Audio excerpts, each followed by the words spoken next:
सवाल। इंटरव्यू 10वीं मंजिल में चल रहा था। कैंडिडेट से कहा गया कि आप खिड़की से कूद जाइए, अगर आप जिंदा बचे तो हम आपको सेलेक्ट कर देंगे। उस कैंडिडेट ने क्या किया होगा?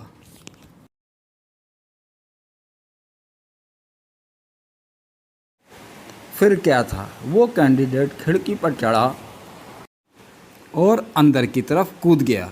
इस तरह अपनी बुद्धि का परिचय देते हुए इंटरव्यू में सफलता प्राप्त की। सवाल। हेयर और देयर में क्या अंतर होता है? इस सवाल को सुनकर कई सारे कैंडिडेट सोच में पड़ जाते हैं। कुछ इसका हिंदी मतलब बताने लग जाते हैं। हेयर का मतलब यहाँ होता है, देयर का मतलब वहाँ होता है। मगर सोचने वाली बात है, आईएएस इंटरव्यू में इतना इजी क्वेश्चन पूछा क्यों जा रहा है? बहरहाल जिस कैंडिडेट से ये प्रश्न पूछा गया उसने अपनी सूझबूझ से इसका जवाब दिया।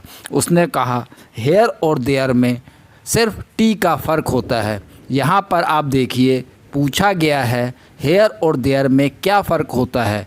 यहाँ नहीं पूछा गया है कि इसका क्या मीनिंग होता है या इसके मीनिंग में क्या अंतर होता है, जबकि पूछा गया है हेयर और देयर में क्या फ़र्क होता है, तो इसमें सिर्फ टी का फ़र्क होता है।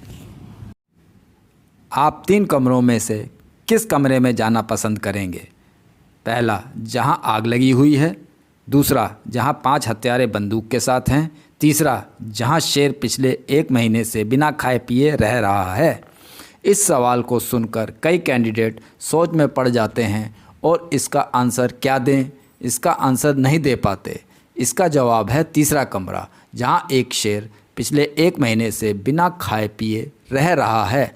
अब आपके मन में यह क्वेश्चन आएगा कि तीसरा कमरा ही क्यों?